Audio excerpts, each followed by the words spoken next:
Hello friends, take code में आज हम पढ़ने वाले हैं loop control structures in C. C language के अंदर लूप कंट्रोल स्ट्रक्चर्स क्या होते हैं और कितने होते हैं, आज हम इस वीडियो के अंदर कवर करने वाले हैं। सबसे पहले क्वेश्चन ये आता है कि why do we need loops? Loops की जरूरत हमें क्यों है? तो प्रोग्राम बनाते टाइम लूप्स की जरूरत क्यों पड़ती है और क्यों लूप्स बहुत ज्यादा इंपॉर्टेंट है हमारी प्रोग्राम फॉर्मेशन में? सिंपल से इसका आंसर निकलता है फॉर रिपीटेशन। रिपीटेशन के लिए हम यूज करते हैं लूप्स का। लूप को हम क्यों यूज करते हैं रिपीटेशन के लिए, इस बात को समझते हैं एक एग्जांपल के थ्रू। फॉर एग्जांपल, आपको 6 नंबर्स को प्रिंट करना है अपनी स्क्रीन पे, तो आप प्रिंटफ स्टेटमेंट की हेल्प से 1 प्रिंट करेंगे, देन 2 प्रिंट करेंगे, 3, 4, 5 एंड 6 यहाँ पे आपने प्रिंटफ स्टेटमेंट यूज करी और आपने 1 से लेके 6 तक नंबर्स को प्रिंट करा दिया। ये तो था एक तरीका। और दूसरा तरीका है 1 से लेकर 6 तक नंबर्स को प्रिंट करने का, कि आप सिर्फ एक सिंगल प्रिंटफ स्टेटमेंट का यूज करें और 1 से 6 तक नंबर को प्रिंट कर दें। दोनों ही मेथड का यूज करके आप अपने नंबर्स को प्रिंट कर सकते हैं। लेकिन यहाँ पर तो मैंने सिर्फ 6 नंबर्स को ही प्रिंट करने के लिए कहा था। एक और एग्जाम्पल को देखते हैं। इमेजिन कीजिए, if you have to print 2000 numbers from 1 to 2000। अगर आपको 2000 नंबर्स को प्रिंट करना हो 1 से लेके 2000 तक, तो आप क्या करेंगे? Then what will you do? तो अगर आपको 1 से 2000 तक के नंबर्स को प्रिंट करना है, तो क्या आप सिंगल प्रिंटफ स्टेटमेंट लिखेंगे और 1 से 2000 तक उसको प्रिंट करेंगे, या फिर आप एक प्रिंटफ स्टेटमेंट को यूज करेंगे और 1 से 2000 तक की काउंटिंग को लिखेंगे, देन वो प्रिंट होगा? दोनों ही प्रोसीजर बहुत ज्यादा कॉम्प्लिकेटेड हैं। एग्जीक्यूट दोनों ही होंगे, लेकिन एक लेंथी प्रोसीजर हो जाएगा, आपको टाइम लगेगा इस प्रोसेस को खत्म करने में।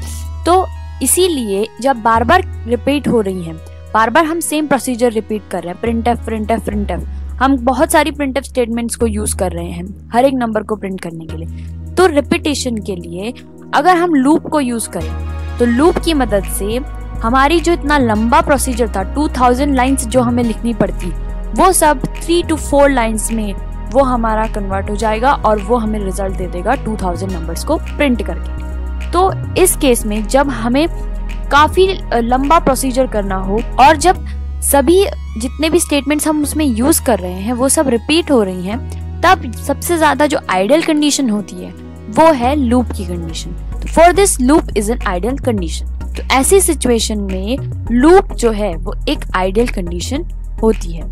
चलिए, तो आप समझते हैं लूप्स इन सी।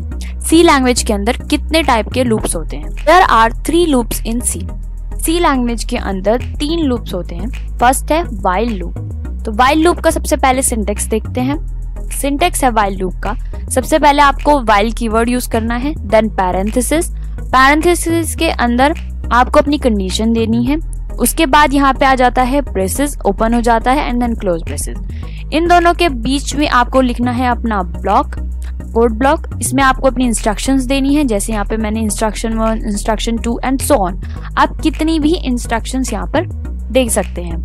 अगर आपकी ये जो कंडीशन है व्हाइल लूप में, अगर आपकी ये जो कंडीशन आपने जो दी है ये हो जाती है ट्रू, तो आपका व्हाइल का जो ब्लॉक है ये इंस्ट्रक्शंस एग्जीक्यूट होगी। मतलब कि instruction 1, instruction 2 and so on, सभी 1 by 1 एग्जीक्यूट होंगे।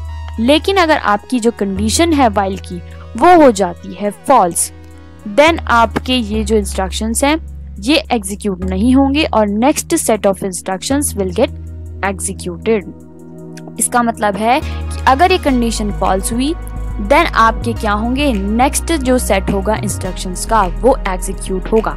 मतलब कि व्हाइल लूप यहाँ पे टर्मिनेट हो जाएगा और इससे आगे जो भी इंस्ट्रक्शंस आप इसे देंगे वो एग्जीक्यूट होंगे, व्हाइल लूप टर्मिनेट हो जाएगा। नाउ अब देखते हैं नेक्स्ट लूप। यहाँ पे है सेकेंड लूप है do while loop. Do while loop का क्या सिंटेक्स है, सबसे पहले वो समझ लेते हैं। सिंटेक्स है, सबसे पहले आपको लिखना है डू कीवर्ड, उसके बाद आपको लगाने हैं ब्रेसेस। ये जो है ब्रेसेस के अंदर ये है आपका कोड ब्लॉक डू कीवर्ड का।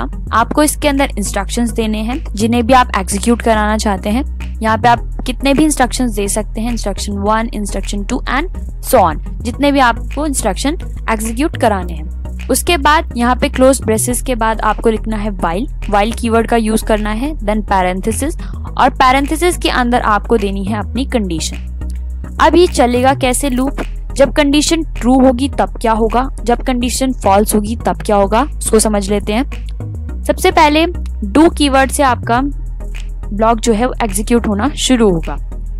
आप डू से जाएंगे, आपकी फर्स्ट इंस्ट्रक्शन एग्जीक्यूट होगी, then second instruction and so on, जितनी इंस्ट्रक्शंस होंगी वो सब एग्जीक्यूट होने के बाद ये पहुंचेगा वाइल पे। वाइल के अंदर जो कंडीशन होगी वो चेक होगी। अगर ये कंडीशन है ट्रू तो आपका वाइल से दोबारा से जो ब्लॉक है वो रिपीट होना शुरू हो जाएगा, मतलब कि लूप दोबारा से शुरू हो जाएगा और वो जंप कर जाएगा डू पे, और डू से फिर आपकी इंस्ट्रक्शंस एग्जीक्यूट होंगी, देन फिर वाइल पे, फिर अगर कंडीशन ट्रू है तो दोबारा से डू पे जंप कर जाएगा, फिर सारी इंस्ट्रक्शंस एग्जीक्यूट होंगी एंड देन वाइल पे फिर कंडीशन को चेक करेगा। अगर आपकी यहाँ पे जो कंडीशन है वो हो जाती है फॉल्स तो डू वाइल लूप जो है वो टर्मिनेट हो जाएगा और next set of instructions execute होंगी। मतलब कि इससे हमें ये समझ आया कि डू वाइल लूप के अंदर कम से कम एक बार डू ब्लॉक जो है वो एग्जीक्यूट होगा अगर कंडीशन फॉल्स भी होती है तो। नाउ डिफरेंस देख लेते हैं between while and do while loop. क्या डिफरेंस है वाइल और डू वाइल लूप के बीच में? सबसे पहले देखते हैं वाइल लूप। वाइल लूप में condition is checked at the top. जो कंडीशन है वो हमेशा टॉप में चेक होगी। हमने देखा था, हमने वाइल में सबसे टॉप पे कंडीशन को चेक किया था, तो वही है कि कंडीशन हमेशा वाइल लूप में टॉप पे चेक की जाती है। डू वाइल में condition is check at the bottom. Condition हमेशा बॉटम पे चेक होगी। पहले आपका डू ब्लॉक एग्जीक्यूट होगा और फिर उसके बाद कंडीशन चेक होगी, तो condition is check at the bottom. Now while loop, code block will never get executed if condition is false. अगर आपकी कंडीशन फॉल्स हो जाती है तो कोड ब्लॉक बिल्कुल भी एग्जीक्यूट नहीं होगा। अगर आपकी कंडीशन फॉल्स हो गई तो आपका जो कोड ब्लॉक है वो एग्जीक्यूट नहीं होगा। Now do while loop, code block will get executed at least once. Code block जो है वो कम से कम एक बार एग्जीक्यूट होगा अगर कंडीशन फॉल्स भी है तो। मतलब कि अगर हमारी कंडीशन फॉल्स भी हो जाती है तो भी हमारा जो ब्लॉक है कोड का वो कम से कम एक बार एग्जीक्यूट होगा, जबकि वाइल लूप के अंदर ऐसा नहीं है। वाइल लूप के अंदर अगर आपकी कंडीशन हो गई फॉल्स तो कोड ब्लॉक बिल्कुल भी एग्जीक्यूट नहीं होगा। अब इसके बाद एक थर्ड लूप और है हमारा सी लैंग्वेज के अंदर, वो है फोर लूप, जिसे हम अपनी नेक्स्ट आने वाली वीडियो के अंदर कवर करेंगे। आई होप आपको लूप कंट्रोल स्ट्रक्चर्स सी लैंग्वेज के अंदर समझ आए होंगे, और अगर आपको ये वीडियो अच्छी लगी देन प्लीज इस वीडियो को लाइक कीजिए और हमारे चैनल को सब्सक्राइब कीजिए